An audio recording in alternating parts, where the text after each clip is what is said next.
તમને એક કહું, દીકરાવાળા દુઃખી હોય ને એટલે બીજા કોઈ દુઃખી ન હોય, યાદ રાખજો. આજના સમય માટે કહું છું. આપણે માની દીકરો હોય તો મર્યા પછી કંઈક આપણી વિધિ કરે અને આપણને સદગતિ મળી જાય, તો પછી એમાં જગ્યા બહુ ઓછી પડે ને. એવું નથી. દીકરાવાળાને સદગતિ મળે અને દીકરા ના હોય ને દુર્ગતિ મળે, આવું વિચારવાની જરૂર જ નથી. વ્યાસજી પતિ પત્ની તો ધ્યાન જ કરતા હતા. પણ આવડા મોટા કલિયુગના કલ્યાણ કરવા માટે ગ્રંથો લખ્યા અને બુઢો થયો, હવે હું સમાજને આપીશ કેમ? એટલે વૃદ્ધાવસ્થામાં વ્યાસજીને પુત્રેષણા જાગી. પેલા તો વિચાર કર્યો, હવે આ ઉંમરે દીકરો થાય એને આ ભણાવું. લે આંખ વીચીને જો કોઈ લાયક ને પવિત્ર ઋષિ હોય એને આ ભાગવત ગ્રંથ આપી દઉં. આંખ વીંચી તો બરાબર દુર્વાસા હૃદયમાં આવ્યા. ત્રિકાળ જ્ઞાની છે, આ બ્રાહ્મણને ભાગવતજી આપી દઉં. પણ નહીં, મોટા બાપા ક્રોધી છે અને આવા ક્રોધી કોમળ કોમળ હૃદયના કનૈયાની કથા ન કરી શકે. વ્યાસજીનું મન માન્યું નહીં. હવે બીજા કોઈ માટે વિચારું, ફરી આંખ વીંચી તો સાક્ષાત પરશુરામજી મારા હૃદયમાં પ્રગટ થયા. બ્રહ્મચારી, વીરતાની મૂર્તિ. આખા વિશ્વની અંદર જેટલા વીર પુરુષો છે બધાની વીરતાને ભેગી કરીને બ્રહ્માજી અંદર મૂકી અને વધારામાં પોતાના તરફથી આપી. આવા વીર પુરુષ અને બ્રહ્મચારી, આને ભાગવત આપી દઉં. પણ વળી વ્યાસજીની ચિંતા થઈ કે આ મહાત્માની અંદર વીરતા છે પણ ધીરતા ને ધીરજ નથી. નાના નાના રાજાના બાળકોને એને તલવારથી ટુકડા કરી અને હત્યા કરી નાખી. એ કનૈયાની કથા કેમ કરી શકે? વિશ્વની અંદર જેટલા પવિત્ર ઋષિઓ હતા એક એકની તપાસ કરી, પણ કૃષ્ણ કથા કરવાની કોઈની અંદર લાયકાત ન જોઈ. જન્મથી પરિપૂર્ણ વૈરાગી હોય એ જ ગોપીને કૃષ્ણના નાચ ગાન અને નૃત્યની કથા કરી શક્યો. નહીં તો મનમાં ગોટાળો આવી જાય. આવો કોઈ જન્મસિદ્ધ મને મળે ખરો? ફરીને આંખ વીંચી વ્યાસજીએ બરાબર કૈલાસ પર્વત ઉપર મન પહોંચી ગયું. આહા, કર્પૂર ગૌરમ કરુણાવતારમ સંસાર સારમ ભુજગેન્દ્રહારમ સદા વસંતમ હૃદયારવિંદે ભવમ ભવાની સહિતમ સમાન. શંકર, શંકરનો અર્થ શું છે? શંકરોતિ ઇતિ શંકર. શં એટલે કલ્યાણ. સામાન્ય ઉપદેશ આપીને એનું કલ્યાણ કરે એ નામ શંકર. તન્મે મન શિવ સંકલ્પમસ્તુ. મારું મન કલ્યાણકારી વિચાર કરવા વાળું થાવ. શિવ શબ્દનો અર્થ જ છે કલ્યાણ. આ મોટા બાપા જો દીકરો થઈને મારા ઘરે આવી જાય તો આવું વ્યાસી થઈ. શિવજીની આરાધના કરી. પિનાક પાણી કર્પૂર ગૌરવ પશુપતિ નાથ ભગવાન શંકર પ્રસન્ન થયા. માગો વ્યાસજી. મહારાજ અંતર્યામી છુઓ, જાણો છો, છતાંય જો માગવાનું કહેતા હો તો સાધારણ સંસારી જીવડા જેવો વાસનામાં ફસાઈ નથી માગતો. જગતના કલ્યાણ માટે મારે એક પુત્રની ઈચ્છા છે. આપ જ મારા દીકરાથી આવી જાઓ, આપ જ મારા દીકરાથી આવી જાઓ, એ માગણી કરી. શિવજી આમ આંખ વીંચીને આમ મસ્તક કર્યું. કેમ? શિવજીને પ્રવૃત્તિ કરવી ગમતી નથી અને કૃષ્ણને નિવૃત્ત રહેવું ગમતું નથી. વિચાર તો કરો. શંકર નિવૃત્તિ માર્ગના આચાર્ય છે અને કૃષ્ણ પ્રવૃત્તિ માર્ગના આચાર્ય છે. આપ જ મારા પુત્રથી આવી જાવ તો આહા, કોઈ મના ઉદરમાં જઈને ઊંધે માથે લટકવું. ગર્ભવાસ અને નર્કવાસ માં કંઈ અંતર નથી. આગળ તૃતીય સ્કંદની અંદર કપિલ ગીતામાં ભગવાન કપિલ મા દેવહૂતિને ઉદરમાં રહેલા બાળકની વ્યથા સમજાવે છે. એવી જ રીતે ગરુડ પુરાણમાં પણ આ કથા આવે છે. કોઈ માના ઉદરમાં જઈને ઊંધે માથે લટકવું. માના ઉદરમાં કેટલી વેદના, જન્મ લેવામાં વેદના અને મરવામાં વેદના. વ્યાસજીને કહ્યું, મહારાજ વિચાર કરીને માગો. વચન આપી દીધું મહારાજ, બીજી તો કોઈ અપેક્ષા નથી. પણ વ્યાસજી, સંસારમાં આવું તો સંસારની માયા મને સ્પર્શી જાય. શંકર બોલ્યા, વિચાર કરો, શંકર જેવા શંકરને આ સંસારની માયાનો કેટલો ડર લાગે. આપણે બહાદુર છીએ એટલે આંખ વીંચીને એમને દોડે જાય છે. એવું નથી લાગતું? સંસારમાં આવું તો સંસારની માયા લાગી જાય. અને કૃષ્ણએ ગીતામાં અર્જુન કહે, એસા ગુણમય મમ માયા દૃત્ય. અર્જુન, મારી આ માયા કેવી વિચિત્ર ગુણવાળી છે તો હું એ સમજી શકતો નથી. દૃત્ય તરવી મુશ્કેલ છે. સતત જે મારું સ્મરણ કરતો રે, માયા મેતામ તરંતી તે, એ મારી માયા તરી જાય. શિવજી કે સંસારમાં આવું તો સંસારની માયા મને લાગે. મહારાજ, આપણે સંસારની માયા શું કરવાની છે? નહીં મહારાજ, હું સંસારમાં નહીં આવું. શિવજીએ ના પાડી. તો મહારાજ, મેં આ કલયુગના જીવડાના કલ્યાણ માટે 18,000 શ્લોકનો ગ્રંથ લખ્યો. પ્રચાર કોણ કરે? રાધા ને કૃષ્ણ, ગોપી અને કાનની કથા કરવાનો અધિકાર વૈરાગી મહાત્માનો છે. બીજા તો ઘણા ગોટાળા કરીને જશે. માટે વિનવું છું મહારાજ. અને સાંભળો શિવજી મહારાજ, બરફથી છવાયેલા કૈલાસના ટેકરા પર આંખ વીંચીને બેસશો, સમાધિ લાગી જશે. અને કેટલો આનંદનો ખજાનો તમે લૂંટો છો. અહીંયા બદ્રીવનની અંદર મારા આશ્રમમાં બેસીને હું સમાધિ લગાડું પ્રાણાયામમાં, હું કેટલો આનંદનો ખજાનો લૂંટો છું. પણ આ સમાજ અને માનવ આપણી પ્રજા છે, અને બાપ પોતાની પ્રજાને એણે કમાયેલી મૂડી ન આપે તો એકલપોટો કહેવાય. મહારાજ, એટલે કહું આપણે આપવું જોઈએ સમાજને. શિવજી મહારાજ સમાજની દરકાર નથી કરતા, અને વ્યાસજીને સમાજની ચિંતા છે. આટલું અંતર છે. પણ સાંભળી લો વ્યાસજી, શિવજી સમજાવે છે. એક તમને કહું, આપણે દીકરાના સંબંધ કરીએ અને કોઈ વેવાઈ ધારીએ, પછી વેવાઈ આપણને તેડાવે, મહેમાની કરવાની જઈએ, અને મોટા મોટા ઉદ્યોગ હોય અને એક એવી ફેક્ટરી ત્યાં લઈ જાય, અને કોલસાની ખાંડનો એ માલિક હોય, હમણાં તો બહુ આવે છે પેપરમાં, તમે વાંચજો, અને કોલસાની જે ખાણ હોય એનો માલિક હોય, આપણે અંદર લઈ જાય, અને કોલસાની ખાણમાં આપણે ચક્કર મારી આવીએ, અને આ સફેદ સફેદ કપડાં પહેર્યા હોય. તમે મને કહેજો, ડાઘ પડ્યા વિના રહે ખરો?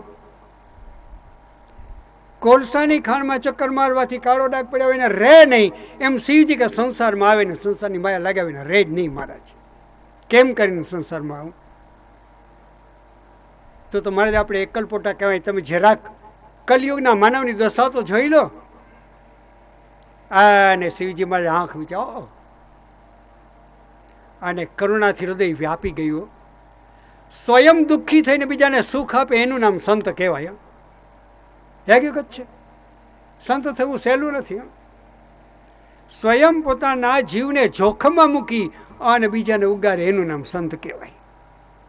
તથાસ્તુ, જાઓ વચન આપો, તમારો દીકરો થઈને આવીશ. અને અંતર્ધ્યાન થઈ ગયા. પછી તો મહિનાઓ નહીં, વર્ષો વીતવા લાગ્યા.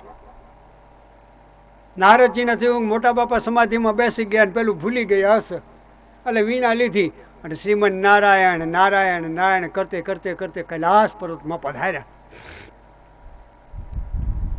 છાતીમાં શ્વાસ રોકી પ્રાણાયામ કરીને ભગવાન પશુપતિનાથ શંકર બિરાજમાન છે. સતીએ કેવા બોલવામાં વિવેકી છે. નારદનું નામે નથી લેતા. મહારાજ, અમે એવું સાંભળ્યું છે કે આપ અમર વિદ્યા જાણો છો. અમર વિદ્યાનું નામ સાંભળી અને શિવજી ગંભીર બની ગયા. કારણ કે પાત્રતા વિના અને લાયકાત વિના કોઈ પણ વસ્તુ કોઈને પીરસાતી નથી. હકીકત છે. First deserve and then desire. લાયક બનો ને માગણી કરો તો ભગવાન તમને આપે. સીતા જેવી પત્ની જોતી હોય પણ પેલા રામ બનવું પડે, એ હકીકત છે. એટલે શિવજી બોલ્યા, અરે દેવી, આવું અમર વિદ્યા જો કઈ હોતું નથી. રામ અમર કૃષ્ણ અમર, રામના ચરિત્ર અમર ને કૃષ્ણના ચરિત્ર અમર. રોજ તને હું રામકથા તો સંભળાવું છું. સતી ને શંકર વચ્ચે ખેંચતાણ વધી ગઈ અને ગ્રહસ્થાશ્રમમાં ઘણી વાર આવું બને. આવી વાત છે. અને પતિ ને પત્ની બે ખેંચતાણ કર્યા કરે અને વચ્ચેથી કદાચ દોરી તૂટી જાય તો બે બાજુ બે પડે કે નહીં. શંકર સમજતા હતા. એટલે શિવજી બોલ્યા, દેવી અમર વિદ્યા તો ભણાવું, પણ અમર વિદ્યા કેવા વાળા એક, સાંભળવા વાળા બીજી વ્યક્તિ. કેટલા કાન થાય? સતી કે બેન બે 4. અને જો ત્યાં 6 કાન થઈ જાય અને ત્રીજી કોઈ વ્યક્તિની ઉપસ્થિતિ થઈ જાય તો અમર વિદ્યા નિષ્ફળ જાય. તો મહારાજ અહીં કૈલાસના ટેકરા ઉપર કોણ છે? કોઈ નથી. જો પેલા માનસ સરોવરની અંદર અપ્સરાઓ, ગંધર્વ કન્યાઓ, કિન્નરો વિહાર કરે છે, જો હરણાઓ કુદાકુદ કરે, જો પક્ષીઓ ઉડે, મહારાજ એ પણ સાંભળી લે નાની બની જાય. હા દેવ, તો મહારાજ આપ જ મને કોઈ એવી જગ્યાએ લઈ જાઓ ને. એટલે શિવ ઉભા થયા, પાછળ પાર્વતી ઉભા થયા. ચાલતે ચાલતે ચાલતે છેક આપણે પહેલગામથી શરૂ કરી અને દર્શન કરીએ છીએ અમરનાથની ગુફા સુધી. ભગવાન શંકર ભવાનીને લાવ્યા, પ્રવેશ કર્યો. લ્યો મહારાજ, હવે મને અમર વિદ્યા ભણાવો. દેવી હજુ પણ આ બરફની અંદર કુદાકુદ કરવા વાળા 4 પગારા અને પક્ષીઓ ઉડે છે. મહારાજ આપ જ કઈ પરિસ્થિતિનું નિર્માણ કરો ને. એટલે 2 નાકથી શ્વાસ ખેંચી અવકાશમાં જેટલો ઓક્સિજન પ્રાણવાયુ હતા એને શિવજી અંદર ખેંચી ગયા. તમે જોજો અમરનાથની યાત્રામાં ઘણાને ઓક્સિજન આપવો પડે, કારણ મોટા બાપાએ ખેંચી લીધો છે. એટલે પશુ ને પક્ષીઓ અકળાવા લાગ્યા અને જંગલ છોડી નીકળી ગયા.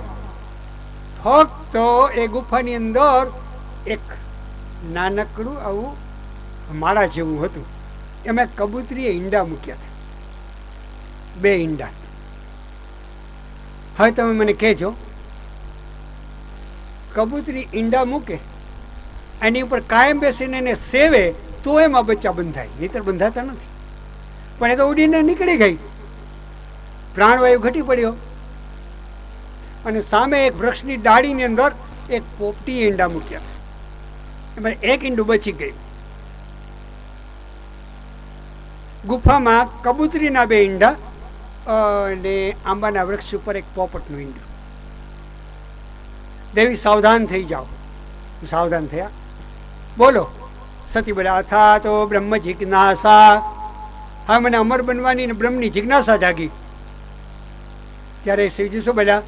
જન્માદ્યસ્ય એક પછી એક સૂત્ર બોલવા લાગ્યા. લોકવત્તુ લીલા કૈવલ્યમ. એક સૂત્ર બોલવા લાગ્યા અને સતી જય નારાયણ કરી અને જવાબ દેવા લાગ્યા. દુઃખ લાગે તો મને માફ કરી દેજો, પણ સત્સંગમાં બેઠા હોય ને એટલે ભાઈનું ડોકું તો જટ ના નમ્યો, પણ બહેનોના ડોકા નમવા હોય તો નમી જાય. એટલે જગદંબાના ડોકું નમવા માંડ્યું અને હળવી હળવી ઊંઘ આવવા લાગી. બરાબર બધા સૂત્રો શિવજી બોલ્યા, છેલ્લું એક સૂત્ર બાકી હતું. કોઈ પણ બાળક ભાષાના વિદ્યાર્થી હોય અને નિબંધ લખતો હોય તો પેલા એની પૂર્વ ભૂમિકા લખવી પડે, પ્રિપેરેશન. પછી સબ્જેક્ટમાં એન્ટર થવાનું હોય, મુખ્ય મુદ્દાઓ આપવાના હોય, અને છેલ્લે મોરલ લેસન ઓફ ચેપ્ટર, જેને ઉપસંહાર કહેવામાં આવે. ઉપસંહાર જો ન સાંભળ્યો આખું આપણું પ્રકરણ નિષ્ફળ છે. બરાબર છે. અને પોપટના ઈંડામાંથી પોપટ બંધાઈ ગયો ને જોતો તો છેલ્લું સૂત્ર નહીં સાંભળવા મળે તો બધી વિદ્યા ફોગટ.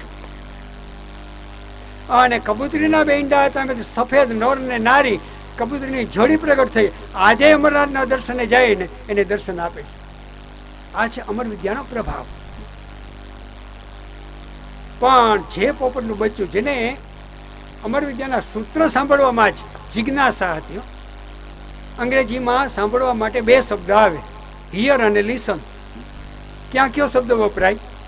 સિનેમાના ગીત સાંભળવા હોય ને તો એમાં હિયર શબ્દ મૂકી શકાય, કારણ કે એ બેદરકારીથી સાંભળવાનું હોય. અને ટીચર લેસન સમજાવતો હોય ત્યાં લિસન શબ્દ વપરાય. કાળજીથી સાંભળતો તો આ પોપટ.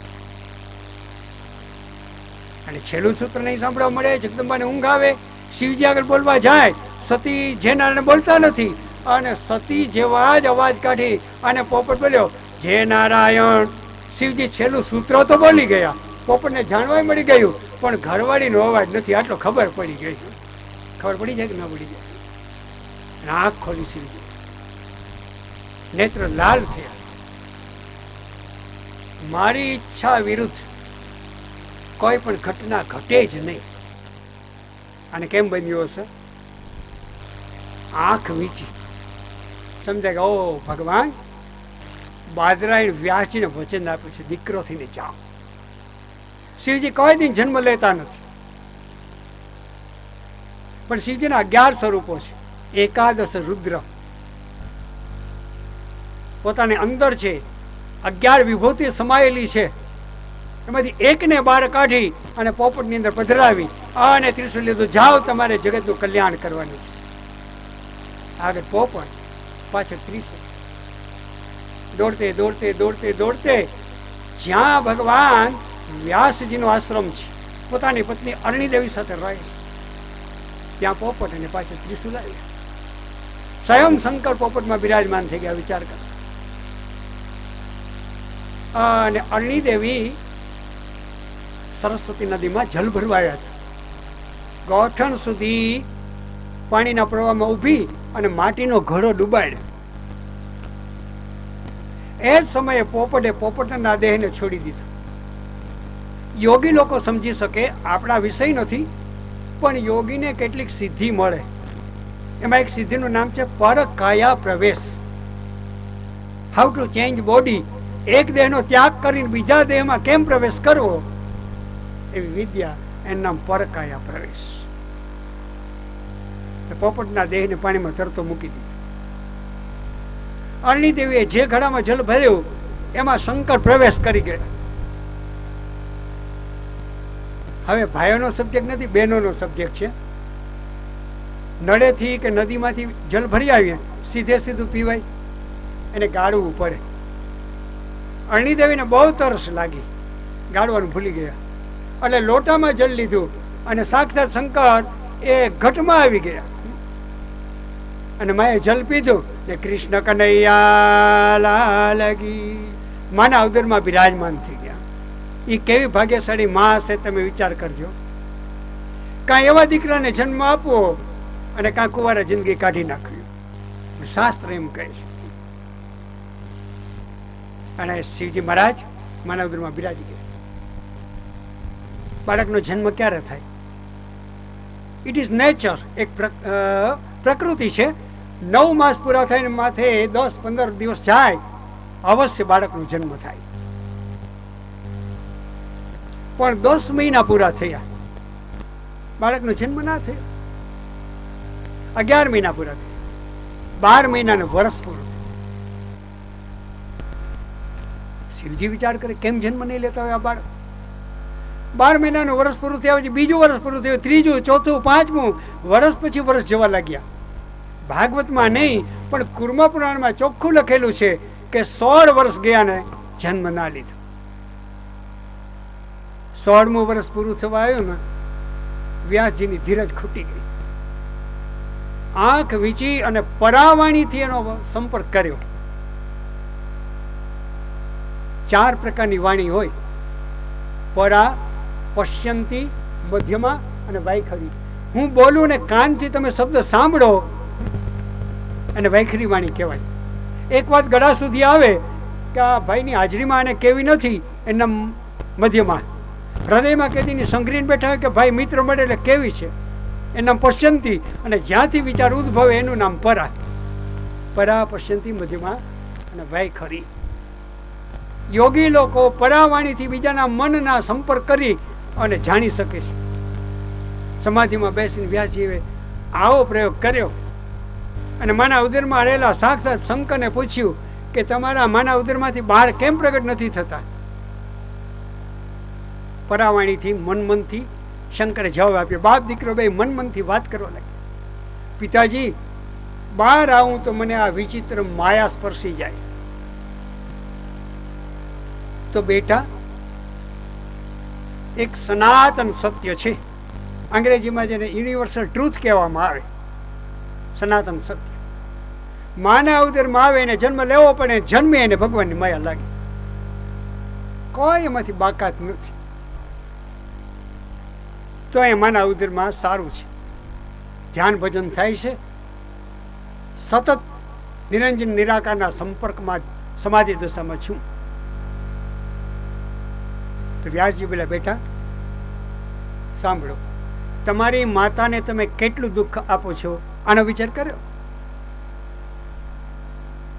સાંભળી લો પિતાજી, સાધારણ વાસનાથી પ્રેરાય અને પૂર્વના કર્મોથી સજા ભોગવવા માટે આવવા વાળો જીવડો નથી, શંકર છું.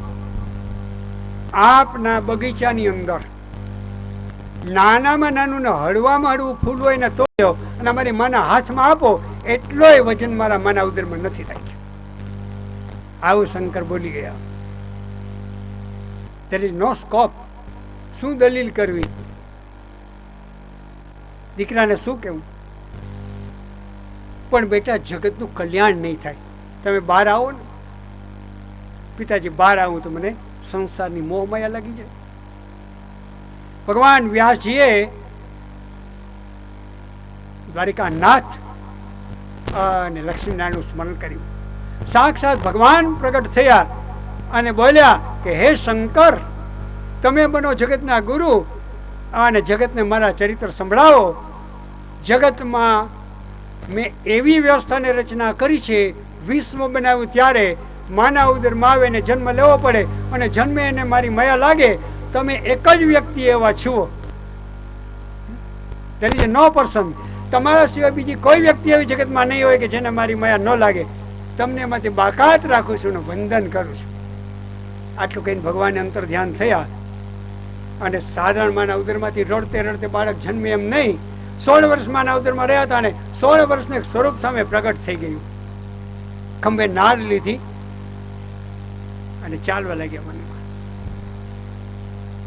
અગ્નિદેવનું હૃદય ભરાયું, મારા દીકરાને રોકો, મારા દીકરાને રોકો. પુત્રે તે તન્મયતયા સર્વોભિને દુષ તમ સર્વભૂત હૃદયામ મુનિમાનતોસ્મિ. પુત્રેથી તન્મયા, પુત્રમાં તન્મય થયા અને માં બોલી, મારા દીકરાને રોકો. પેલા તો વ્યાસજીએ પોતાના મનને સંયમિત કર્યું. દેવી જગતનું કલ્યાણ કરવા જાય છે અને ત્યાગ એને જ કહેવાય. સારામાં સારી વસ્તુ હોય ને એનો ત્યાગ કરાયો. કોઈને પિતૃ નડતા હોય, ગોળ બાપા અટક લેવાનું કહે ને એટલે અડદની દાળની અટક લે, કારણ કોઈ ખાવી જ ના હોય, ભાવતી જ ના હોય. એ ત્યાગ કહેવાય. ટેરિકોટાના કપડાં અને જોડી સૂટ પહેરવા ન મળતું હોય અને મારા જેવો કે ગરીબ બ્રાહ્મણ આપણે કોઈ દિન ટેરિકોટાના પહેરીને શુદ્ધ ખાદીમાં માનીએ, પણ ભાઈ તને મળતા નથી. ઉત્તમમાં ઉત્તમ વસ્તુ એનો ત્યાગ, વાલામાં વાલી વસ્તુનો ત્યાગ, એ સાચો ત્યાગ છે. બરાબર જેઠ મહિનો આવે ને કેસર કેરીની સિઝન આવે, એ ગ્રેડની કેરી આપણા ઘરમાં પડી હોય, બહારથી કેરી આવે ને આપણે એના 3 ભાગ કરીએ. એ ગ્રેડની ફ્રીજમાં આપણે ખાવા માટે, અને બી ગ્રેડની હોય સંબંધીને ઘરે મોકલવાની, અને સી ગ્રેડની હોય ને બ્રાહ્મણને ઘરે આવે. તમે વિચાર કરી લેજો. હકીકત છે. એટલે વ્યાસજી બોલ્યા કે દેવી જગતનું કલ્યાણ કરવા જાય છે એને વંદન કરો. એ શંકર છે. પણ આશ્રમના વાડ હતી, એની બહાર જયારે નીકળ્યા તો વ્યાસજીનું બુઢા વ્યાસનું હૃદય ભરાયું.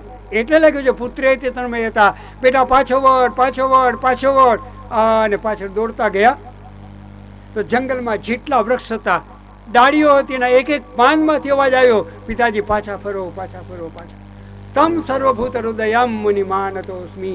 એવા સર્વભૂતની અંદર સમાયેલા સદગુરુ સુખદેવજી મહારાજ એને વંદન કરી અને સૂતપુરાણી અને સોનકજી આગળ કથા કરી છે.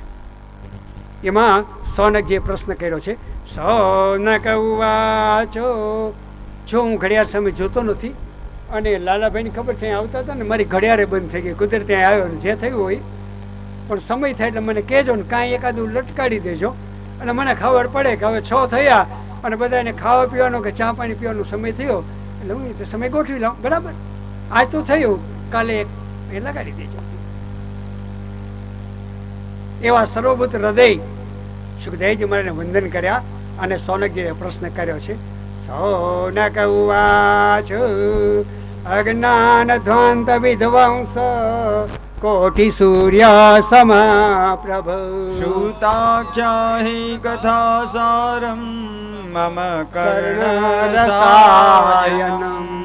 કથા સારમ મમ કર્ણ રસાયનમ. સૂતપુરાણીને સોનકજીએ શું પ્રશ્ન કર્યો? સૂતપુરાણી, તમારી સામે સત્સંગ માટે તમને સાંભળવામાં બધા બેઠા છીએ ને, ઓલ આર બ્રાહ્મિન્સ, બધા તપસ્વી બ્રાહ્મણો ને ઋષિઓ છે, વેદોનો અભ્યાસ કરેલો છે, ઉપવેદો ભણેલા છે, શાસ્ત્રો ભણેલા છે. જગતમાં કોઈ પણ ગ્રંથ એવો નહીં હોય કે જેનો અભ્યાસ કરવાનો બ્રાહ્મણોને બાકી હશે, છતાંય ભગવાન મળતો નથી. કઈ ઉપાય ખરો? અને એક વાત યાદ રાખવા જેવી છે કે ખૂબ વાંચવાથી ને ખૂબ સાંભળવાથી ભગવાન મળતો નથી, ખૂબ પ્રેમ કરવાથી ભગવાન મળે છે. ખૂબ પ્રેમ કરવાથી, કાં વૈરાગ્યના વિચાર આવે અને જ્ઞાનની પ્રાપ્તિ થાય તો ભગવાન મળે, અને કાં ખૂબ પ્રેમ કરવામાં આવે તો ભગવાન મળે. ત્યાગી માટે જ્ઞાન અને ગ્રસ્ત માટે ભગવાન માટે પ્રેમ, બે વસ્તુ છે. આના સિવાય કોઈ રસ્તો નથી. આટલા ગ્રંથો વાંચ્યા ભગવાન મળ્યો નથી. એટલે યાદ રાખજો, જગતમાં જીવ જેટલું સાંભળે એટલું એને કોઈ દિન યાદ રહેતું નથી. એક પ્રકૃતિ છે આપણી, જેટલું સાંભળે એટલું યાદ રહેતું નથી, અને જેટલું યાદ રહે એટલું બધું જીવનમાં ઉતારતું નથી. આપણા કામનું કેટલું? જીવનમાં જેટલું ઉતારી શકે એટલું. એક જ છે. માટે મહારાજ આટલા શાસ્ત્રોનો અભ્યાસ કર્યો ને ભગવાન મળે, આવો કોઈ રસ્તો ખરો? હવે શાસ્ત્રો સાંભળી સાંભળીને તો કંટાળો આવે છે. મમ કર્ણ રસાયનમ, આ કાનને રસાયણ જેવું લાગે એવું બધા શાસ્ત્રોમાંથી કઈ સાર ખેંચેલો હોય એવું કઈ સત્સંગમાં તમારે આગળ કેવા જેવું ખરું? આવું પૂછ્યું કે આવું કઈ કેવા જેવું ખરું? ત્યારે સૂતપુરાણી બોલ્યા કે હા, એક ગ્રંથ એવો છે. ભમરો શું કરે? બધા ફૂલમાંથી સુગંધ ખેંચે. મધમાખી શું કરે? બધી જગ્યાએથી મધ ખેંચે અને એક જગ્યાએ એકત્રિત કરે. દત્તાશ્રી મહારાજ શું કરે? કુંવારી કન્યાને એને ગુરુ માન્યા, બધેથી સાર ખેંચે. આમ બધા શાસ્ત્રોમાંથી સાર ખેંચી ખેંચી ખેંચી અને ભગવાન વ્યાસે એક ગ્રંથ બનાવ્યો છે જેનું નામ છે શ્રીમદ ભાગવત. આવો એક ગ્રંથ છે. કાનને રસાયણ થાય એવો, ભવરોગની દવા જેવો. અને શ્રવણ કરો, સાક્ષાત શંકર વ્યાસજીના પુત્ર સુખદેવ બનીને આવ્યા અને એણે આ પીરસો છે. પહેલી વાર ગંગા કિનારે પહેલી વાર કથા કરી છે. હસ્તિનાપુરના સમ્રાટ પરીક્ષિતને જ્યારે ઋષિના બાળકનો શાપ થયો, 7મે દિવસેનો કાળ આવવાનો હતો, અને વૈરાગ્ય ધારણ કરી ગંગા કિનારે બેઠેલો હતો, અને એ સભાની અંદર બ્રાહ્મણોની સભામાં બેઠેલા પરીક્ષિત એને પહેલી શંકરે કથા સંભળાવી છે. સુખદેવજી બનીને કથા સંભળાવી છે. અને એ કથા ક્યારે સાંભળવા મળે? આગળ એક શ્લોક છે, જન્માંતરે ભવેત પુણ્યમ તદા ભાગવતમ લભેત. એક જન્મ નહીં, જન્મો જન્મ પુણ્ય કરતા હોય, બધા પુણ્યનો સંચય ભેગો થાય અને આપણા ભાગ્યનો ઉદય થાય, ત્યારે જ કોઈ લાયક તપસ્વીના મોઢેથી આપણે રામ અને કૃષ્ણની કથા સાંભળવા મળે છે. એક જ છે, તદા ભાગવતમ લભેત, ત્યારે ભાગવત સાંભળવા મળે છે. સાંભળી લ્યો બ્રાહ્મણો, સૂતપ્રાણી બોલ્યા. એ જ સભાની અંદર હું પણ જઈ ચડેલો યાત્રા કરતા કરતા, અને 7 દિવસ પરીક્ષિતને સુખદેવજી મહારાજે કથા સંભળાવી. શું કથા સંભળાવી? આંખ વીચીને સાંભળીએ એટલે હૃદયમાં કૃષ્ણ નાચવા લાગે અને જીવડો જગતને ભૂલી જાય.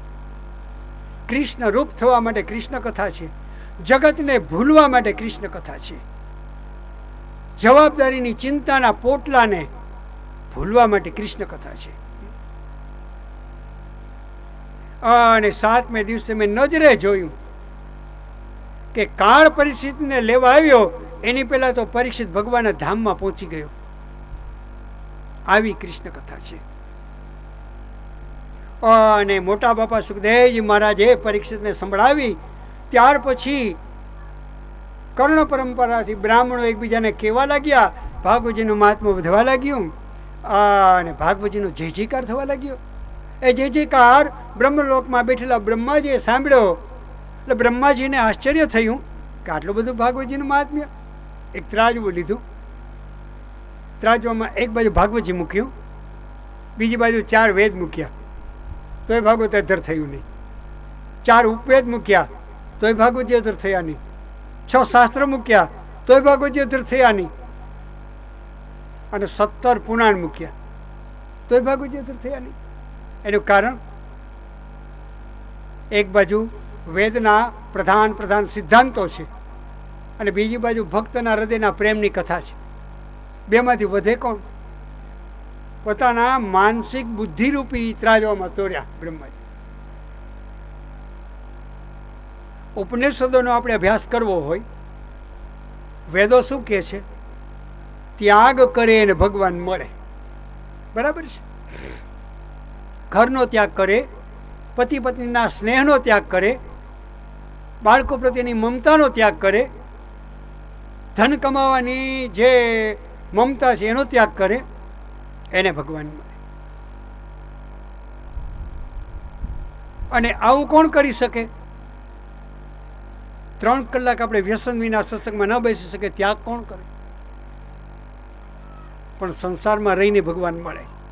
તો એના બદલે તમે ત્યાગને બદલે પ્રેમ કરો. અને બ્રહ્માજીને ભાગવતનું મહાત્મ્ય સમજાઈ ગયું.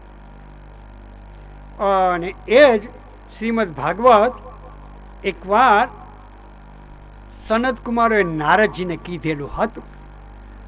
તો વચ્ચે સૌનકજીએ પ્રશ્ન કર્યો કે નારદજી, એક ઘટિકા આમ પગવાળી પલોઠીવાળીને કે બેસતા નથી, અને એને 7 દિવસનો સમય ક્યાં મળી ગયો? તો એણે કથા સાંભળી હશે. શ્રવણ કરો. આ ઇતિહાસ બહુ ગુપ્ત છે, પણ સુખદેવજીને મેં ગુરુ માન્યા એટલે મારા ગુરુ સુખદેવજી મહારાજે એકાંતમાં મને આ કથા કીધેલી છે. અને એની શરૂઆત કરી છે સુત પુરાણીએ. અત્ર તે કીર્તયિષ્યામિ ભક્તિ યોક્તમ કથાનકમ પ્રોક્તમ રહસ્યમ વિચાર્ય ચ એકદા હિ વિશાલાયામ ચત્વારઃ ઋષયો મલાઃ સત્સંગાર્થમ સમાયાતા દદૃશુસ્તત્ર નારદમ. એકવાર એવું બન્યું,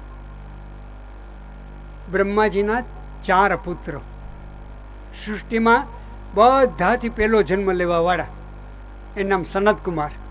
સનત, સનક, સનંદન અને સનત કુમાર. એને સત્સંગ કરવાનું મન થયું કે ક્યાં જઈને સત્સંગ કરશું? એટલે બ્રહ્મલોકમાંથી ધરતી ઉપર આવ્યા, ભારત ભૂમિમાં આવ્યા, હિમાલયની તળેટીને બદ્રીવનમાં આવ્યા. હવે તમે મને કહેજો, બ્રહ્માજીના અને બાપુજીના લોક બ્રહ્મલોકમાં સત્સંગ થાય કે ન થાય? કરવું. પણ સત્સંગનો મહિમા ધરતી ઉપર અને એમાં ભારત ભૂમિમાં જેટલો છે એટલે વિશ્વમાં ક્યાંય નથી. એ હકીકત છે. ભારત ભૂમિ એક કર્મભૂમિ છે. ભારત સિવાય વિદેશમાં કોઈ પણ જગ્યાએ આપણે જન્મ મળે એ ભોગભૂમિ છે. અને પુણ્ય ત્યાં ભોગવવાનું હોય, પછી ભિખારી થઈ અને ભગવાન આગળ જવાનું હોય. એ ભોગભૂમિ છે. અને ભારત ભૂમિ એ કર્મભૂમિ છે. ભગવાનને ભારત ભૂમિ ઉપર પક્ષપાત છે. શા માટે? કારણ કે કર્મભૂમિ છે. તમને એક પ્રશ્ન પૂછ્યો, ભગવાન વામન થઈને આવ્યા તો ક્યાં આવ્યા? અમેરિકામાં, બ્રિટન, ફ્રાન્સ, જર્મન, ટાંઝાનિયા, કોઈ દેશમાં આવ્યા? વામન થઈને આવ્યા તો ભારતમાં આવ્યા. નૃસિંહદેવના પ્રગટ થયા તો ભારતમાં પ્રગટ થયા. રામ બનીને આવ્યા તો ભારતમાં, કૃષ્ણ બનીને આવ્યા તો ભારતમાં, પરશુરામ બનીને આવ્યા તો ભારતમાં, ધન્વંતરી થઈને આવ્યા તો ભારતમાં.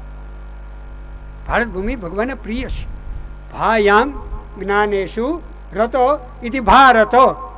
ભાયામ જ્ઞાનેશુ રતો ઇતિ ભારતો. ભા એટલે કે જ્ઞાન અને ભક્તિના વિચારોમાં રહીચા પૈચા રહેતા હોય એવા માનવની મેદની જ્યાં રહેતી હોય એને નામ ભારત. સમજી લેજો આજે આપણી કેવી દશા છે. થયું છે આને ભારત કહેવાય. જો આપણા ફેમિલી ડૉક્ટર હોય, આપણે ફોન કરીએ કે મને કાનમાં બહુ દુખે છે, તો પોતાના કમ્પાઉન્ડરને ટીપાની શીશી લઈને મોકલી દઈએ આપણે ઘરે, બરાબર? પોતે આવે ડૉક્ટર? ના આવે. પણ આપણે રાડ પાડીએ ફોનમાં, મને છાતીમાં દુખાવો છે અને હમણાં એટેક આવી જાય એવું થાય છે, ડૉક્ટરની કાર લઈને આવશે. એમ વિશ્વના બધા દેશો એ આંખ, નાક, કાન અને પગ જેવા છે. ભારત ભૂમિ એ ભગવાનનું હૃદય છે. હૃદયમાં ગડબડ થાય એટલે ભગવાને જ આવવું પડે. માટે સનત કુમારો ભારત ભૂમિમાં સત્સંગ કરવા માટે આવ્યા છે. અને એમાં બદ્રીવનને પસંદ કર્યું. 3 કુમારો સામે સાંભળવા બેઠા છે ને 1 કુમાર કથા કહે છે. એવામાં તે નારદજીએ પ્રવેશ કર્યો. નારદજીનું મોઢું ઉતરેલું હતું. એટલે સનત કુમારે પૂછ્યું, કથમ દિન મુખ હો તો ચિંતા તુરો ભવાન. કેમ આપણું મોઢું ઉતરેલું છે? એટલે કઈ ચિંતા લઈને આવું છે? ત્યારે નારદ કહેવા લાગ્યા કે ભાઈ મારી વ્યથા તમને શું કહું? અને નારદજી બોલ્યા છે, નારદ ઉવાચ અહમ તુ પૃથિવીમ યાતો જ્ઞાત્વા સર્વોત્તમામિતિ. કુરુક્ષેત્રમ ચ પ્રયાગમ ચ કાશીમ ગોદાવરીમ તથા. હરિક્ષેત્રમ કુરુક્ષેત્રમ શ્રીરંગમ સેતુ બંધનમ એવમાદિષુ તીર્થેષુ બ્રહ્માણા ઇતસ્તતઃ. બ્રહ્માણ ઇતસ્તતઃ એટલે આઈને ત્યાં બધે ફર્યો. નારદ કહે છે કે 14 લોક છે પરમાત્માના વિશ્વમાં. એમાં ધરતીને મેં પવિત્ર માની, કારણ કે ત્યાં તીર્થો છે ને ભગવાને જન્મ લીધો છે. એટલે હું આ ધરતી ઉપર આવ્યો અને ધરતી ઉપર બ્રહ્માણ ઇતસ્તતઃ બધા તીર્થમાં હું ફર્યો. ક્યાં ક્યાં ફર્યો? તો લખ્યું છે કે પુષ્કરમ ચ પ્રયાગમ ચ કાશીમ ગોદાવરીમ તથા. પુષ્કરરાયમાં ગયો, પ્રયાગરાજમાં મેં ગંગા, યમુના અને સરસ્વતીના સંગમમાં સ્નાન કર્યું. કાશી નગરીમાં કાશી વિશ્વનાથના દર્શન કર્યા. દક્ષિણ ભારતમાં જઈને ગોદાવરી નદીમાં સ્નાન કર્યું. બ્રહ્માણ ઇતસ્તતઃ આઈને ત્યાં બધા તીર્થોમાં ફર્યા. હવે તમને એક પ્રશ્ન પૂછવાનું મન થાય કે તીર્થોમાં ફર્યા કરવાથી ભગવાન મળે? તમે મને કહેજો. નથી મળતો. દેવી ભાગવત વાંચો, તીર્થાટન કરતા ને ફરતા ફરતા ઘણી વખત આપણા નિયમ ઘટાડવા પડે, ચિત્તને બહુ ક્લેશ ને દુઃખ થાય, ભગવાનમાં ધ્યાન ન લાગે તો બેતર છે કે ઘરમાં રહીને ભગવાનનું ધ્યાન કરો. આવું લખ્યું છે. એટલે તમને કહું છું, કોઈ સિદ્ધાંતની ટીકા નથી. એમ નારદજી બોલ્યા કે બ્રહ્માણ ઇતસ્તતઃ બધે ફર્યો. ક્યાંય મને મનમાં શાંતિ થાય એ પવિત્ર ભૂમિ જોવામાં ન મળી. એ ભૂમિ જોવા ન મળી. અને જ્યાં જ્યાં ગયો મને એમ થાય કે આ તીર્થની અંદર કોઈ ભગવાનનો લાડીલો ભક્ત મળશે અને કનૈયાના ચરિત્ર સંભળાવશે. કઈ જગ્યાએ થયું કે મને કોઈ જ્ઞાનના સિદ્ધાંતો કહેશે, કોઈ જગ્યાએ થયું કે મને વૈરાગ્યના સિદ્ધાંત સાંભળવા મળશે. પણ હું તો કનૈયાનો પ્રેમી, ન મને રામકથા સાંભળવા મળી, ન મને કૃષ્ણ કથા સાંભળવા મળી. એક એક તીર્થની અંદર યાત્રિકોને લૂંટવા માટે કંઈ આટલા મૂકો દર્શન થાય, એટલા મૂકો દર્શન થાય. મેં આવા લૂંટારાઓ જોયા. આવું નારદજી બોલ્યા છે. હું તમને નથી કહેતો ને આપણે કોઈ તીર્થની નિંદા નથી કરતા, પણ તમે જોજો પરિસ્થિતિ કેવી છે. હકીકત આ બે હુબ આવી છે. વ્યાસજીએ જે લખ્યું ને એવું જ ઘટના ઘટતી આવે છે.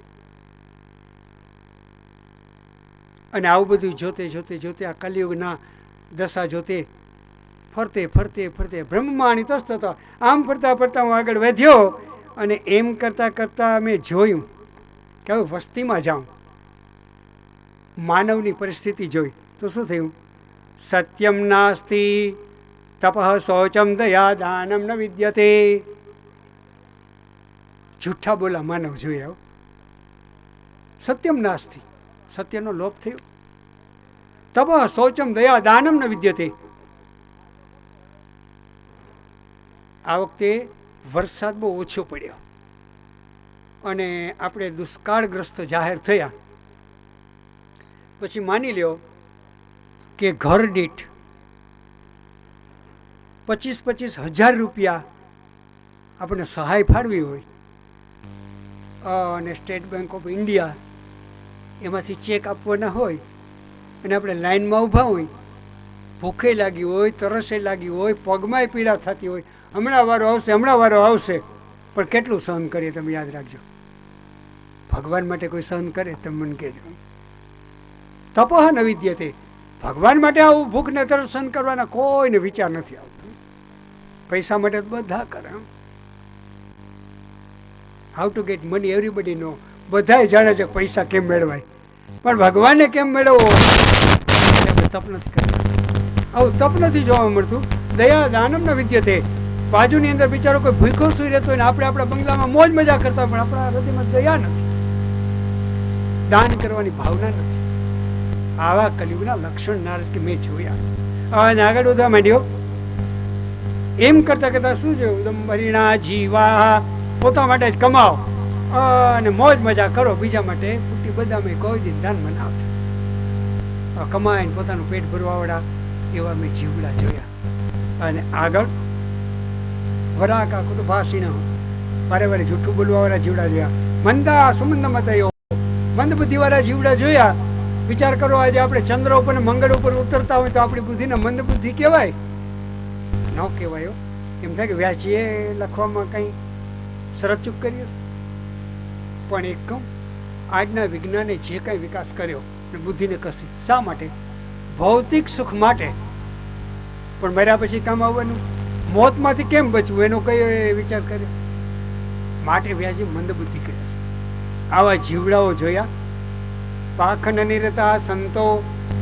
સંતો પાખંડ ચલાવવા લાગ્યા. વિરક્તા સપરિગ્રહા. અને જે ત્યાગી કહેવાતા હોય એના બેંકમાં મોટા મોટા બેલેન્સ જમા થવા લાગ્યા. આવું નારદ કે મેં જોયું. અને એનાથી આગળ એક એવી કથા આવે છે, સંસ્કૃત શ્લોક જ બોલી જાઉં, તમે નોટ સમજી લેજો. તરુણી પ્રભુતા ગેહે. થોડુંક સમજાવું, સ્પષ્ટ ગુજરાતી નહીં કરો. તરુણી એટલે સ્ત્રી, પત્ની. પ્રભુતા એટલે વર્ચસ્વ. તરુણી એટલે સ્ત્રી અને પત્ની. પ્રભુતા એટલે વર્ચસ્વ. ગેહે ઘરે ઘરે મેં આવું જોયું. ઘરવાળા કેમ નહીં, પણ ઘરવાળી કેમ જ થાય. આ કળિયુગમાં લક્ષણ જોયા. એનાથી ભયંકર પરિસ્થિતિ આગળ વર્ણવ્યો. શ્યાલકો બુદ્ધિદાયકો. ઘરે દીકરા દીકરીના લગ્ન હોય, કુટુંબની ભાવના પહેલીનો, રૂપિયાનો પોર્ટફોલિયો અને મહત્વની જવાબદારી કોને સોંપાય? કાકાને કે કાકાના દીકરાને કે મોટા બાપાના દીકરાને? આમાં શું લખ્યું? શ્યાલકો બુદ્ધિદાયકો. શ્યાલકો એટલે સાડો. ઘરવાળીનો ભાઈ આવી જાય એટલે મોટા મોટા માણસ આવી ગયા, પોર્ટફોલિયો પકડાવી દેવા. આવું નારદજીએ વર્ણન કર્યું છે એક એક શ્લોકમાં. અને સમજવા જેવું છે. આગળ કહે છે આશ્રમમાં યવને વૃદ્ધા. આશ્રમની અંદર પવિત્ર અને તપસ્વી વ્યક્તિ રહેવી જોઈએ, એને બદલે હીન જાતિ કે જે કોઈ દિન તપશ્ચર્યા કરતા નથી અને આચાર વિચારથી મલિન છે એવા ભ્રષ્ટ લોકોએ ધન કમાવા માટે આ બધા તીર્થોનો કબજો જમાવ્યો છે. આવું લક્ષણ જોયું નારદજી કે મેં કલિયુગમાં. આગળ કે છે ન યોગી નૈવ સિદ્ધો વા ન જ્ઞાની સત્ક્રિયો ન રહ. કોઈ યોગી જ્ઞાની અને સત્કર્મ કરવા વાળો જીવડો ધરતી ઉપર ના જોયો મેં. આગળ કહ્યું છે અટ્ટશૂલા જનપદા શિવશુલા દ્વિજાતયો કામિન્ય કેશિશુલિન્ય સંભવંતિ કલાવિહો. અટ્ટશૂલા જનપદા અન્નમ અટ્ટ ઉચ્યતે. અન્નને અટ્ટ કહેવાય. તો અટ્ટશૂલા જનપદા મેં જાહેરમાં રેકડીઓમાં રાંધેલી રોટલી ને પૂરી વેચવા વાળા અને અન્નપૂર્ણા એનો વ્યાપાર કરવા વાળાને જોયા. એક છે ખેતરમાં ઘઉં ને બાજરો પાકે ને એ ખેડૂને વેચવાનો બેશક અધિકાર છે. ચક્કીમાં પીસાઈને લોટ થયો, એમાં પાણી પડે, બંધાઈ ગયો, એમાંથી પૂરીને રોટલી વણી, એ જાહેરમાં વેચાય નહીં. અન્નપૂર્ણાને વેચવા બરાબર છે. અટ્ટશૂલા જનપદા મેં આવા માણસોને જોયા. શિવશુલા દ્વિજાતય બ્રાહ્મણો વેદ મંત્રની કિંમત કરવા માંડ્યા કે યજ્ઞ કરાવવો હોય તો અમારી 11,1151 રૂપિયા દક્ષિણા થાય. અને પછી આગળ જે લખ્યું મર્યાદામાં કહું કે પુરુષે પુરુષની મર્યાદામાં રહેવું જોઈએ, બહેનોએ બહેનોની મર્યાદામાં રહેવું જોઈએ. ઠીક જ છે. Out of limit is poison. પોતાની મર્યાદાને પાર કરીને કોઈ ડગલું ભરે એટલે ઝેર બરાબર છે. એટલે લક્ષ્મણે રેખા દોરી હતી, એમાંથી એક જ પગ સીતે બહાર કાઢ્યો તો શું પરિસ્થિતિ થઈ? આવી પરિસ્થિતિ મેં જોઈ નારદ કે. એટલે સનત કુમારનો કહે છે કે મારું આ ઉતરી ગયેલા જેવું મોઢું તમને જોવા લાગતું હશે. અને પછી હું જંગલમાં આગળ ચાલતો ગયો. સનત કુમારો કે નારદ પછી શું બન્યું? બરાબર એમ ચાલતા ચાલતા કલયુગના આ બધા દોષ જોતા જોતા જોતા જોતા હું આગળ વધ્યો તો જંગલની અંદર મેં એક સુંદર સ્ત્રીને જોઈ. ભ્રુકુટીમાં ચાંદલો ને સેથો પૂરેલો પરણાયેલી હશે. 16 વર્ષની નવયૌવના, ગોરી ગોરીને સુંદર. કેટલી સુંદર સ્ત્રીઓને પંખો કરતી હતી, જાણે એની દાસી કેમ હોય. અને માથામાં સફેદ વાળ, મોઢામાં એક દાંત નહીં, આંખો ઊંડી ઉતરેલી અને પડ્યા પડ્યા સફેદ વાળ. આવા બે વૃદ્ધ પુરુષ એના ચરણોમાં સૂતેલા પડ્યા.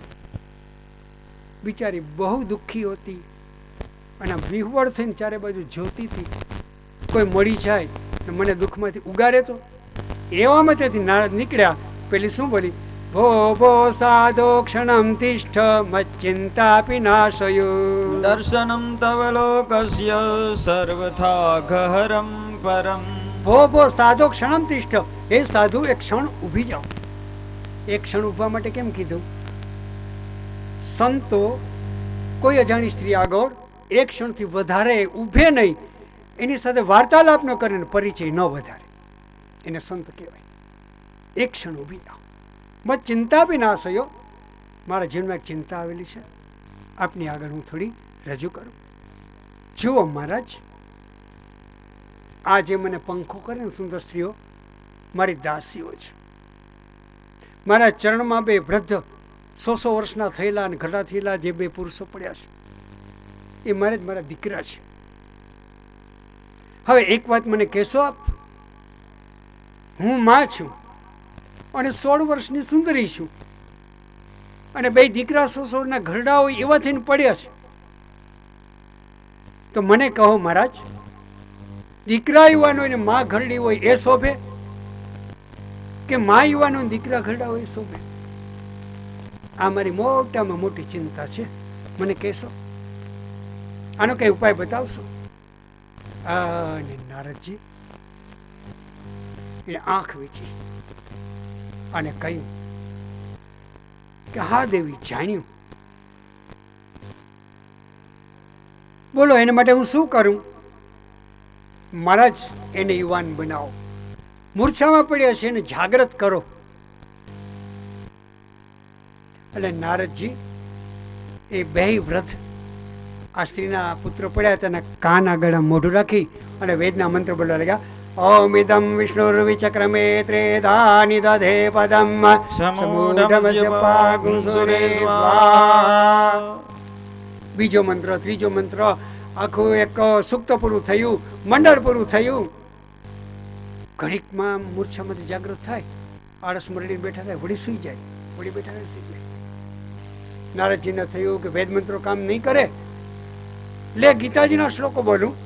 ગીતાજીના શ્લોકો બોલવા લાગ્યા. નૈનમ છિદંતિ શસ્ત્રાણિ નૈનમ દહતિ પાવક નૈનમ ક્લેશંજાપો ન શોષયતિ મારુતઃ અનન્યા ચિંતયન્તો મામ યે જનાઃ પર્યુપાસતે તેષાં નિત્યાભિયુક્તાનાં યોગક્ષેમં વહામ્યહम् અપી ચેત સુદુરાચારો ભજતે મામ અનન્યભાગ સાધુરેવ સમંતવ્ય સમ્યક વ્યવસિતો સહ. એક પછી એક મંત્ર અને શ્લોકો બોલે ગીતાના, જાગે ને પાછા પડી જાય, જાગે ને. નારદ જેવી વિભૂતિ આગળ એક પણ ઉપાય ને એક શ્લોક એક મંત્ર બાકી ના રહ્યો. અને નારદના જીવનમાં પહેલો જ અનુભવ થયો ને કે ફેલમાં રિઝલ્ટ આવ્યું તો પહેલી વાર આવ્યું નારદજીનું. કોઈ દી નાસીપાસ નથી થયા અને ગંભીર બની ગયા. પછી એને પૂછ્યું, ક્વાસી તું કોણ છે, મને કહીશ? અહમ ભક્તિ રીતિ ખ્યાતા ઇમો મે તનયો મતો જ્ઞાન વૈરાગ્ય ના માનવ કાલ યોગે ન જર્જરો ઉત્પન્ના દ્રવિડે સાહમ વૃદ્ધિમ કર્ણાટકે ગતા ક્વચિન ક્વચિન મહારાષ્ટ્રે ગુર્જરે જીર્ણતામ ગતા. મહારાજ, હું છું ભક્તિ. આ મારા વૃદ્ધ થઈને પડેલા આ બે દીકરાઓ છે, એ જ્ઞાન ને વૈરાગ્ય છે. મને પવન કરે ગંગા, એમના સરસ્વતી ચરણોથી વેદિકા કાવેરી આ નદીઓ છે. સાક્ષાત મુક્તિ દેવી મારી દાસી બની મને પંખો કરે છે. મહારાજ, કોઈ વાતનું દુઃખ નથી, પણ આ બે ઘરડાને હું માં યુવાન અને ઉત્પન્ના દ્રવિડે સાહમ. મારો જન્મ કર્ણાટકમાં થયો, દક્ષિણ ભારતમાં. પછી કર્ણાટકમાં વૃદ્ધિ પામી. ક્વચિન ક્વચિન મહારાષ્ટ્રની અંદર એક નાથ અને નામદેવજી જેવા ભક્તો આવ્યા. ન્યાય મારો વિકાસ થયો. અને ભક્તિ શું બોલી? આપણે નીચું મોઢું કરીને સાંભળવા જેવી કથા છે. ગુર્જરે જીર્ણતામ ગતા. ગુજરાતમાં આવીને હું ઘરડી થઈ ગઈ. એટલે વ્યાસજીના પક્ષપાત નહોતો, ગુજરાત એને દવલું નહોતું, પણ મારીને તમારી ભક્તિ એવી કેવી કે કોઈ અહીંયા હીરામાના સગા આવી જાય કથામાં, પછી વિચાર કરે કે આપણે ઘરે હીરામાં આવ્યા ને ત્યારે ગોરબાપાની પોથી ઉપર એને 51 ધર્યા હતા, એટલે એથી વધુ ન ધરાયો, 51 જ મુકાય. એ વ્યવહાર માટે આવ્યા કે ભક્તિ માટે? તમે મને કહેજો. પોથી આગળ આવે, થોડાક રૂપિયા ધરી દે, બેનો આવે થોડાક ચોખા થાળીમાં મૂકે, ખંખીને બેસી આપે, ઓ ભક્તિ પૂરી થઈ ગઈ. કોઈ જરૂર નથી ભાગુજી આગળ કંઈ ધરવાની. અને મારા ભેગા આવે છોકરાઓને ખબર છે કથા ચાલુ થઈને વ્યાસપીઠ આગળ આવવાની જ મનાઈ હોય છે. આવી આપણી ગુજરાતની ભક્તિ. એટલે લખ્યું છે ગુર્જરે જીર્ણતામ ગતા. અને નારદ આ કલિયુગના જીવડા એણે મારા એક એક અંગ છે એને વિકૃત કરી નાખ્યા. ભક્તિના અંગ કયા? શ્રવણમ કીર્તનમ વિષ્ણુ સ્મરણમ પાદ સેવનમ અર્ચનમ દાસ્યમ સખ્યમ આત્મનિવેદનમ. શ્રવણ ભક્તિ પહેલી, પછી આવે કીર્તન, વિષ્ણુ સ્મરણમ, પછી આવે પાદ સેવનમ. બરાબર. પેલી શ્રવણ ભક્તિ, પેલું અંગ ભક્તિનું. તમે મને કહેજો કેટલી રામ ને કૃષ્ણની કથા થાય છે, અને કથાની પૂર્ણાતિમાં કોઈને લેવા વિમાન આવ્યું, કોઈને દર્શન થયા? મને કહેજો. કોઈને જો મુક્તિ મળી હોય અને લેવા માટે વિમાન આવ્યું ને તમે નજર જોયું, તમારા માટે ભલે ના આવ્યું, પણ મને વાત કરજો કે જોયું. બરાબર. ભક્તિ આ સંભળાવે છે નારદને. શ્રવણ ભક્તિ નાશ પામી છે. શા માટે નાશ પામી? તમને એક કહું. જેમ તમને વીઆઈપી લગ્નના સ્ટેજે જોવા મળે, આજે બહેનોને ગાવાની તસ્તી નથી લેવી પડતી, ભાડુથી ગાવાવાળા બેઠા હોય બાજુમાં, વીરો મારો જગમગે જગમગે થાય ને એવું હાલતું હોય અને ચા પાણી પીવાતા હોય. બરાબર, વીઆઈપી લગ્નની પાર્ટી તમે જોઈ હશે, એવી જ રીતે તમે વીઆઈપી વ્યાસપીઠે જોઈ હશે અને વીઆઈપી કથા વાંચવા વાળા જોયા હશે.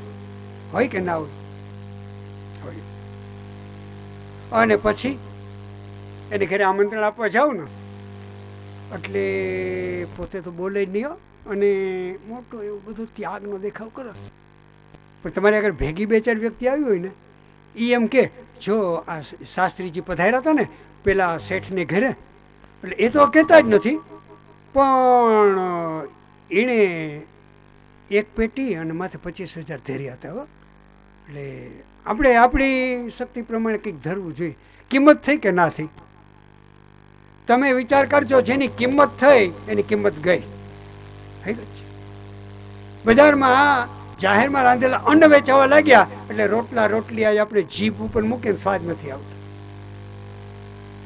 અને આજે કથા રૂપિયા એમાં એની કિંમત આંકાવા લાગી અને વેચાવા લાગી એટલે કોઈનું કલ્યાણ નથી થતું.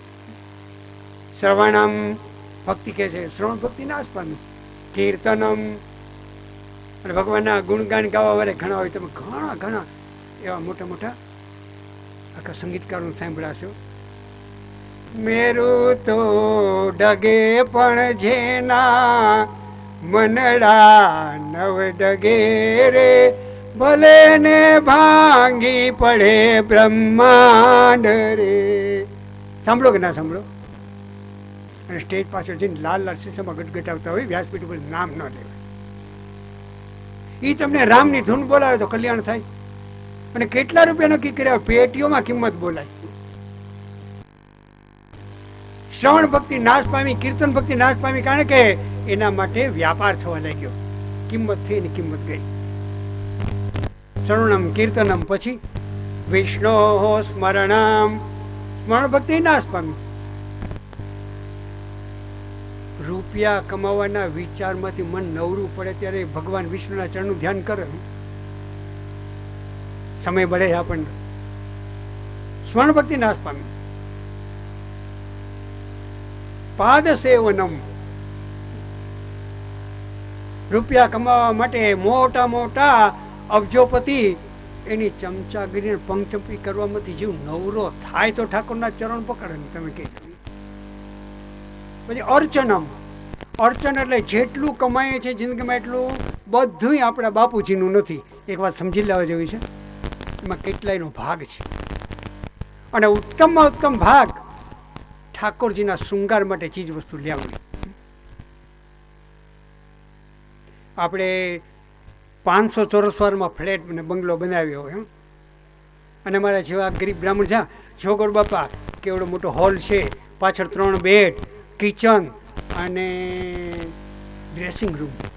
આપણે 9 બહાર નીકળ્યો ને એટલે અરીસો હોય નોડાવા ને, અને મેં તો વાણંદની દુકાને જવા જેવું નથી રાખ્યું. તમને ચોખ્ખું કહું, કઈ ગત છે. આવડો મોટો ફ્લેટ હોય અને બે બાજુથી કાર આવે ને જાય, 4 વ્હીલનું પાર્કિંગ ને મોટરસાયકલનો તો પાર નહીં, એમાં કલર ટીવીનો પાર નહીં, કોમ્પ્યુટરનો પાર નહીં. રૂપિયા આવે જાય આવે જાય, ગણવામાંથી શેઠજી નવરા ના રહે. એમાં પિત્તળના કનૈયાને બેસાડવા માટે 9 બાય 9 ઇંચની લાદીનો એકાદો ગોખલો ના હોય. વિચાર કરજો તમે.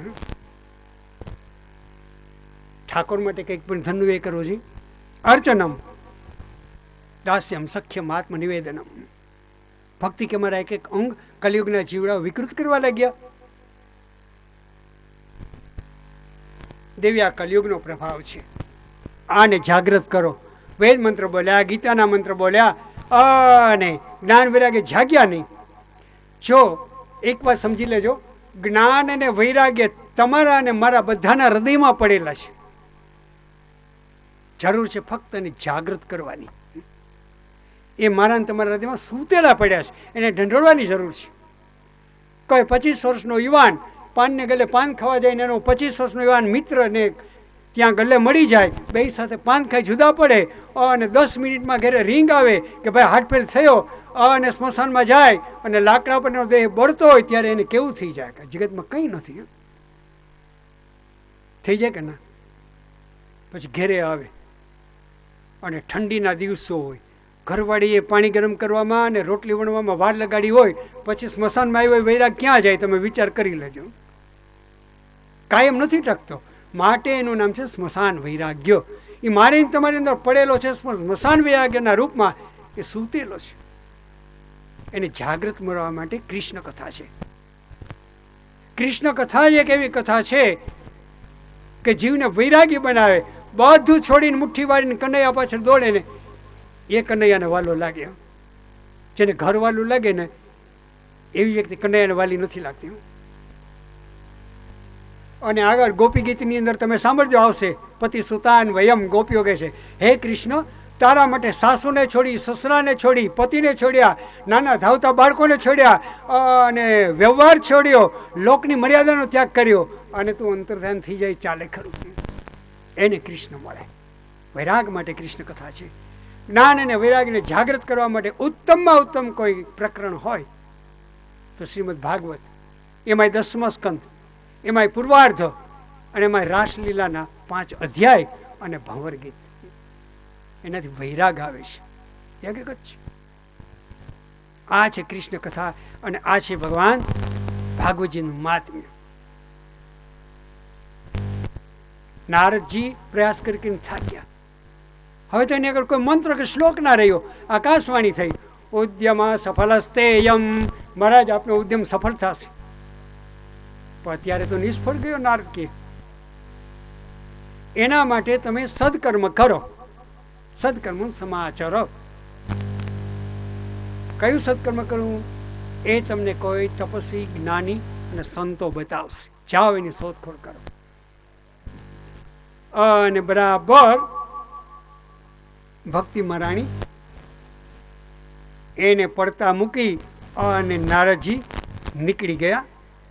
ચાલતે ચાલતે ચાલતે ચાલતે બરાબર બદ્રીવનમાં સનતકુમારો જ્યાં સત્સંગ કરે છે ત્યાં આવ્યા. અને સંતકુમાર કથમ દિન મન કુત ચિંતા તો ભવાન, આવું કેમ ઉતરી ગયેલું મોઢું, કઈ ચિંતામાં? એના જવાબમાં આટલી બધી કથા સંભળાવી કે તો પછી દિનમુખ હોવું ને. જ્ઞાન વૈરાગ્ય જાગૃત થાય, ભક્તિને આનંદ થાય, એના માટે શું પ્રયાસ કરું? અરે મહારાજ, એના માટે ઉપાય સુસાધ્ય છે, તમે ખોટી ચિંતા કરો છો. તો શું કરું? ત્યારે નારદ બોલ્યા કે હવે મને વિશ્વાસ થાય છે, આપના જો સંતો બતાવશો.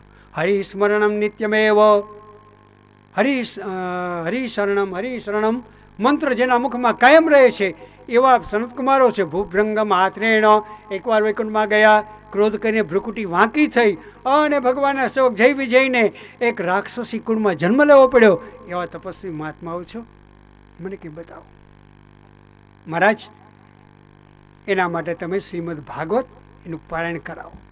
ત્યારે બોલ્યા છે કે શ્રીમદ ભાગવત એ વેદોમાંથી બનેલું છે. વેદ મંત્ર અને ગીતાના શ્લોકો જો જ્ઞાન વૈરાગ્યને જાગૃત ન કરે તો ભાગવતજી કેમ જાગૃત કરશે? સાંભળી લ્યો. નારદ સંતકુમાર બોલ્યા,